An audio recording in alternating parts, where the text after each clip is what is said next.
Bienvenue dans cette toute nouvelle extension de la salle de boxe Anne-Sophie Matisse. Je tenais à remercier très chaleureusement la présence d'Anne-Sophie Matisse, multi-championne du monde, WBA, des super légères, marraine de notre salle, pour sa disponibilité, son implication dans le développement de son sport et du club de Yutz. Je crois qu'on peut toutes et tous l'applaudir. Anne-Sophie a été intronisée au Women's Boxing Hall of Fame de Las Vegas, le musée dédié à la gloire de la boxe féminine il y a quelques semaines. Et elle est aujourd'hui la plus grande boxeuse française de l'histoire. Avec une surface pour la pratique de la boxe doublée et modernisée et des moyens financiers supplémentaires, la ville de Yutz s'engage pleinement aux côtés de son club de boxe. Son développement, j'en ai aucun doute, participera inévitablement au rayonnement de notre territoire. C'est un immense honneur en fait d'être parmi vous et de détenir une salle aussi importante en mon nom. Je vous remercie vivement tous d'être présents aujourd'hui. Et cette installation, c'est vraiment une installation à la mesure de ce qu'on avait besoin. Mais c'est vraiment une très belle salle et je suis vraiment fier d'avoir posé nos valises et nos sacs en 2003 et d'avoir fait évoluer, d'avoir repoussé les manches pour obtenir aujourd'hui cet outil qui est magnifique.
Lorsque l'année dernière, l'APF est venue me présenter ce projet, j'ai tout de suite été séduit par l'idée de mêler l'humour et l'handicap pour changer peut-être le regard des gens, pour faire connaître.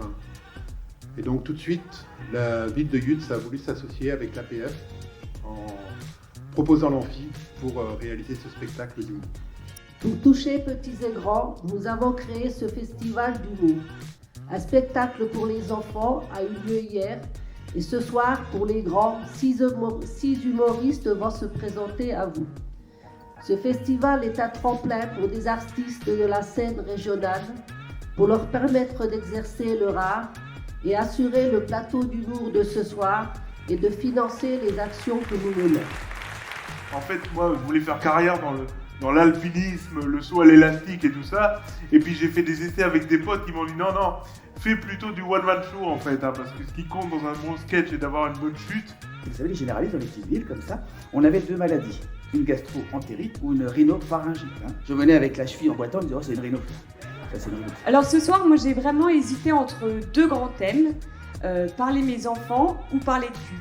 Par ordre de préférence, évidemment, j'ai choisi Le patron d'Apressing a trouvé 5800 € en liquide, dissimulé dans une sacoche, parti avec le linge. 5800 balles. Fallait monter les places, le prix des places.